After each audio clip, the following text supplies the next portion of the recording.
war in the Middle East. Tehran says any attack on its power plants would trigger immediate retaliation, including the full closure of the Strait of Hormuz, strikes on energy facilities and also US-linked interests across the region. And it all comes after President Donald Trump warned that he would destroy Iran's energy facilities if it doesn't open the Strait of Hormuz within 48 hours.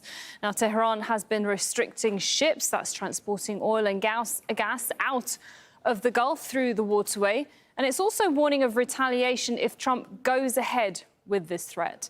Iranian Foreign Minister Abbas Araghchi says the Strait of Hormuz is not closed, but ships hesitate because insurers fear the war of choice the United States initiated, not Iran. He insists that freedom of navigation can't exist without freedom of trade. Respect both, or, he says, expect neither. Ali Hashim reports from Tehran. It's clear that the tone is confrontational and it's multi-layered when it comes to the different authorities and sectors within the state.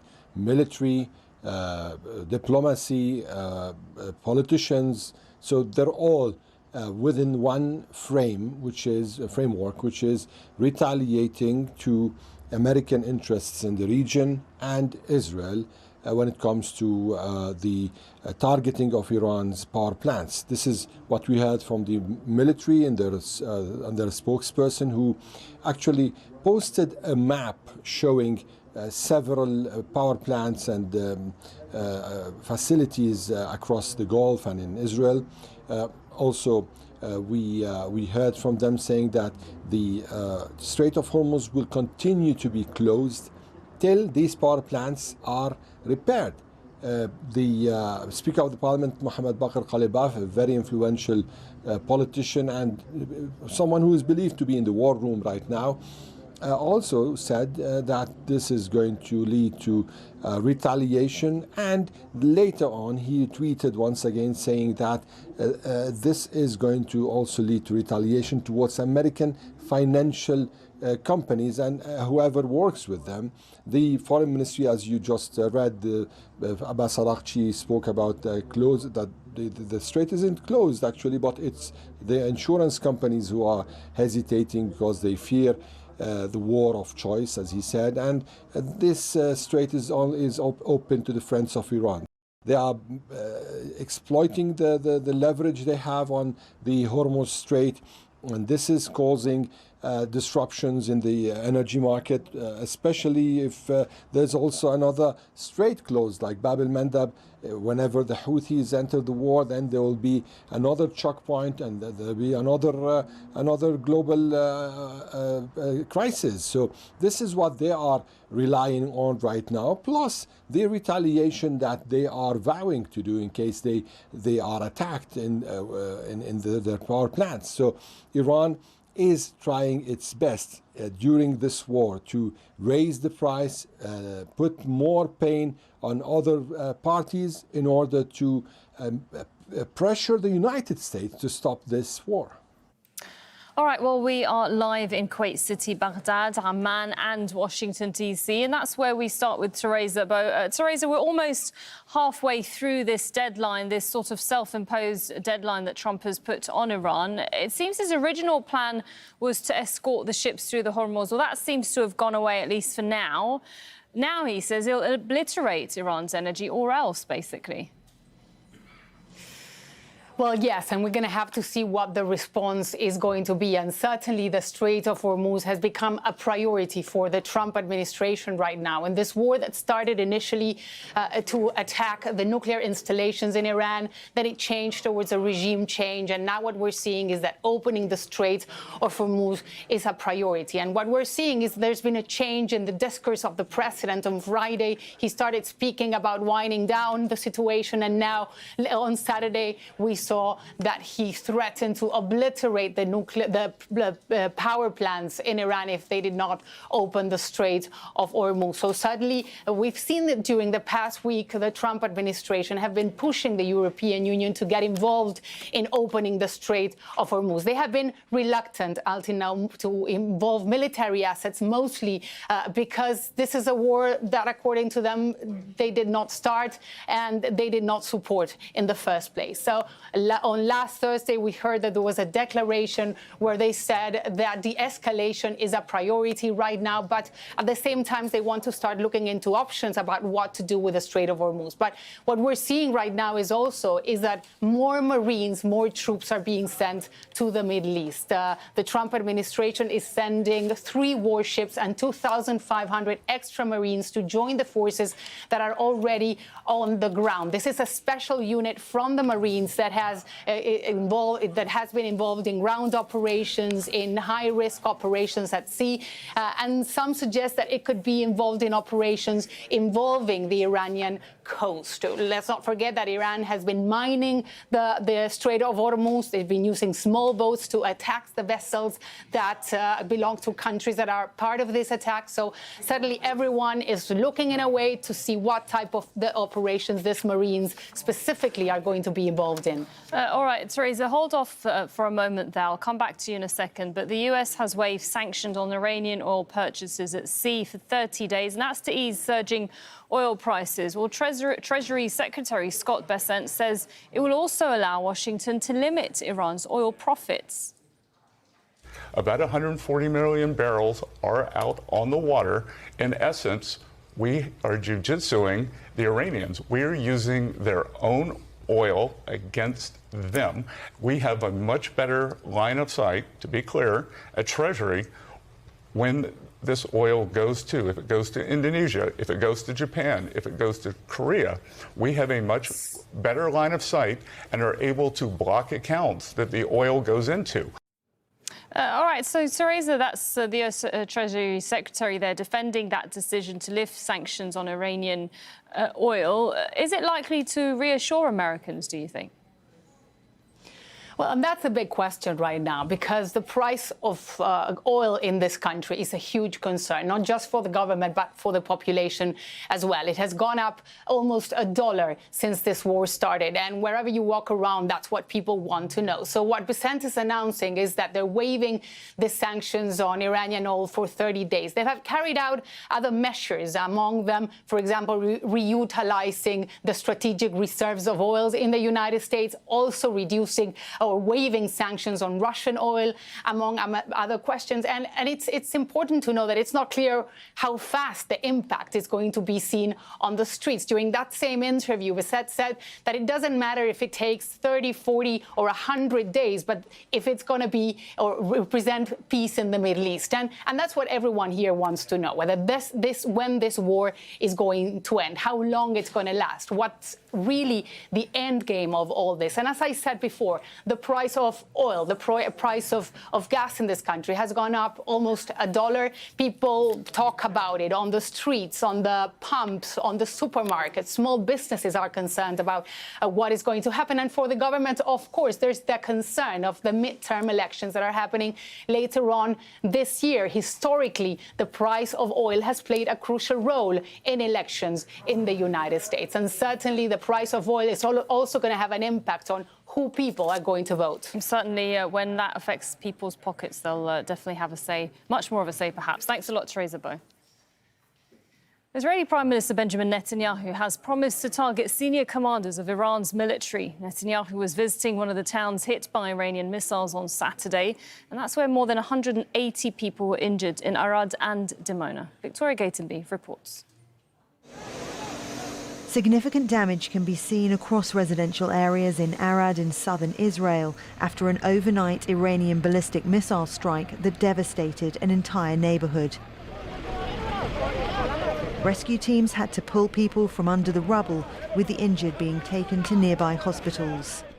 Prime Minister Benjamin Netanyahu visited the scene on Sunday with a defiant message. He said Israel will, quote, do everything to destroy Iran. What we are doing is paving the way for the Iranian people to rid themselves of this tyrant regime. We are hitting the foundations of the regime. This is what we have to do. We hope you will create the atmosphere that will lead to the fall of the regime. We will ruin their nuclear and missile programs and their capability to manufacture ballistic missiles.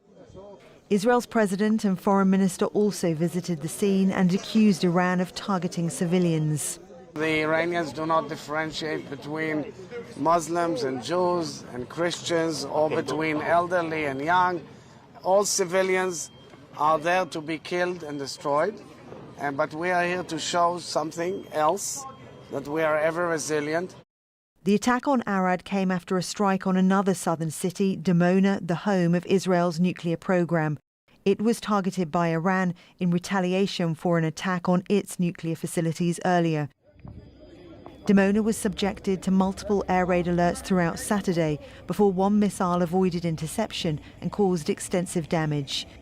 Weeks of missile and drone strikes have left many Israelis war-weary and emergency services at times overwhelmed. We'll study what happened here and get better. We always want to be 100%, but even the best defense systems in the world are never 100%. Police say in both cities those who took shelter when the sirens sounded were largely unharmed, and it was those who remained outside them who bore the brunt of the attack. Victoria Gatenby, Al Jazeera. All right, Rob McBride is live for us from the Jordanian capital, Amman. Rob, I mean, Israel determined, it says, to carry out those attacks, to continue those attacks in Iran. But this was perhaps the largest Iranian attack on Israel since the war started. Yeah, that's right. I mean, the exchanges have been continuing with the same level of intensity throughout Sunday across Israel, but especially up in the north of Israel along the border with Lebanon. There have been an increase in exchanges. The Israeli military have been confirming that they have been attacking targets with artillery, with airstrikes into southern Lebanon. Indeed, senior military officials being quoted on Israeli media are saying that whatever happens in the war with Iran, those operations into Lebanon and against Hezbollah will continue. They seem to have their own agenda. In turn, Hezbollah has been saying that it has been responding with attacks of its own against targets in northern Israel. And of course, for many of the communities on the Israeli side of the border that are often, in some cases, are just a few seconds away from incoming strikes of artillery or rocket fire from southern Lebanon, they get very little in the way of warning. So there is this kind of war weariness. And in northern Israel, for example, in a 6-hour period on Sunday, they had 23 separate sirens going off. So in different areas, there's different levels of intensity. But for most Israelis, this has become a pattern of life now, of life disrupted. These sirens go off scrambling to shelters. But I think generally there is still an acceptance that they are willing to go through with this. Many people here are supportive of the military in Israel, that they are in an existential fight with the current regime in Iran, especially one if it is armed with nuclear weapons. And despite the privations, it is worth going through with this and using what they see as a chance of a lifetime, working with a US administration that's prepared to apply the full force of the might of the US military to this goal of possibly toppling the regime in Iran. All right, thank you very much. That's the update there from Rob McBride in Amman on what's happening in Israel. Now, turning to Iraq, where there are reports of more attacks on the US military base Victory Camp. And joining us now is Nicholas Huck, live in the Iraqi capital for us. Nick, I mean, every day we're hearing of these attacks in Iraq since this war started between the US, Israel and Iran. What can you tell us about this latest one? Well, Sarah, there's been an escalation of attacks, at least in the last 24 hours. Just a few hours ago, the U.S. air defense system called CRAM were activated to try to intercept yet another drone attack on Victoria Base. Now, the Victoria Base, is important to remember, is a place where there were U.S. and also NATO forces. There's also a prison where there's about 5,000 former ISIL fighters that are locked in there. And there's also the Iraqi anti-terrorism headquarters headquarters. And according to Iraqi security sources that we spoke to, well, there were several Iraqi counterterrorism forces that were injured during these attacks. Now, they've been involved in trying to get some of these troops out of Victory Camp, whilst the camp is coming under attack from Iran-backed militias in Iraq. These troops, NATO troops and American troops, are being evacuated. Over the weekend, there were NATO troops that hit the road, the 900-kilometer drive from Baghdad to Amman. American soldiers that were flown out of Victory Camp. And this is an ongoing situation. And here, there are no sirens, there are no bunkers. There's just the sound of these explosions that are taking place 20 kilometers away from where I stand at Victory Camp. Whilst the drones attack are taking place in Baghdad, there are also airstrikes on Iran-backed militias here in Iraq, south of Baghdad, north of Babylon, in the Jurf area. And earlier today, we saw the Iraqi Prime Minister visiting the site of an attack that took place yesterday, not on an American base, but on the Iraqi intelligence service headquarters, seeing the devastation there. And he said during the attack that this was a cowardly group that was responsible for it, and it intends to respond forcefully. What we're seeing is that this war is affecting Iraqis here in the country. Sarah? All right, thanks very much. Nicholas Hack there on the latest of those attacks that are happening in Iraq. Moving on now to Saudi Arabia, because it's ordered Iran's military attaché and 4 other diplomats to leave the country. Iran has continued attacking its Gulf neighbours, with Saudi Arabia, Kuwait and the United Arab Emirates all reporting interceptions of drones and missiles on Sunday. Malik Trainer is live for us in Kuwait City. Malik, what's the latest? I mean, we're always hearing of lots of different things happening across the GCC. It's hard to keep up. Perhaps you can update us. Well, in the last hour, a little bit over an hour ago, Saudi Arabia said that it intercepted 7 drones. Just in the 12 hours before that, another 7 drones were intercepted, mostly targeting the eastern area, which is home to the El Sheiba oil field, and around 70% of the oil facilities in Saudi Arabia. In the UAE, they also announced earlier today that they intercepted 4 missiles and 25 drones. And here in Kuwait, the Defense Ministry said that they detected 7 drones in their airspace, and that 4 of them were intercepted, while 3 fell in uninhabited areas and safe places. I think today, in the coffee shops, everywhere you go, people are talking about this recent escalation between the U.S. and Iran, with Trump saying that he could target power plants in Iran, and Iran saying they will target U.S. interests in the region. I mean, people are worried because, the Gulf has bared the brunt of these retaliation attacks. When Israel targeted the South Pars oil field, Iran retaliated with oil facilities here in the Gulf. So, just to name a few, there was oil tanks in Bahrain that were targeted, the Yanbu oil facility in Saudi Arabia, the Ras Laffan in Qatar, the Fajura port in Abu Dhabi, and the Sidala port in Oman. So people really are worried about this escalation between the U.S. and Iran, and they want some sort of diplomatic off-ramp. We heard Rasul in Saudi Arabia, our colleague in Saudi Arabia, earlier talking about the Turkish phone calls between to the foreign minister Hakan Fidan calling his counterparts in the region, and also talking to the foreign minister in Iran. People want de-escalation, and they don't want to see a prolonged conflict. So these threats really worry a lot of people here in the Gulf. Yeah, of course, exactly. Many of us here are worried. Thank you very much, Malik Trainer there in Kuwait City. Now, Israel is waging a war on another front, and that's in Lebanon. Israeli airstrikes on the south of the country have killed at least 4 people on Sunday. It's also trying to destroy transportation links, that's between the north and the south.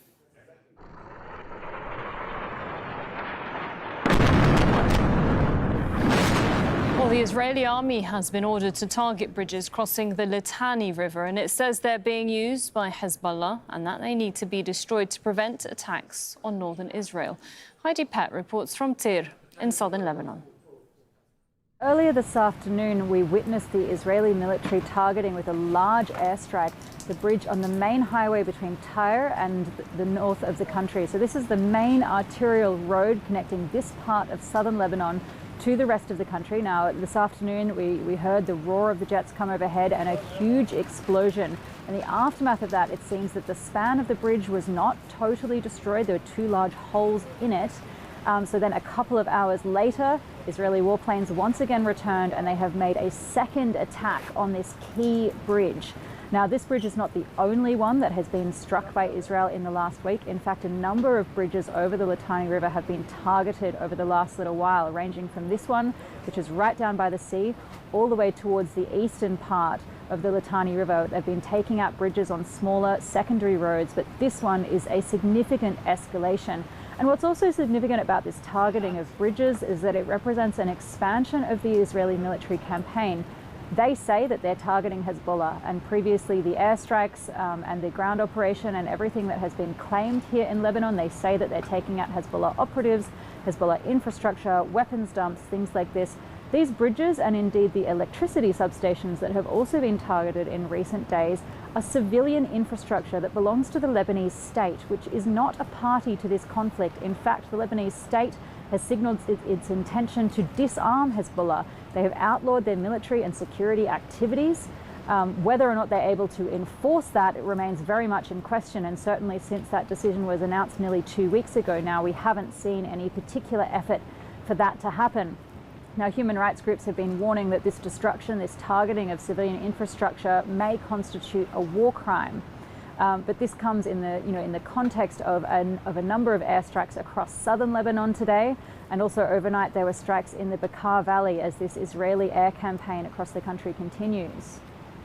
The violence has displaced more than 1 million Lebanese, and some are living with family or friends in hotels, government shelters, or even on the streets. And while the country remains deeply sectarian, many Lebanese have found refuge with members of other religious communities. Bernard Smith reports from Jazeera in southern Lebanon.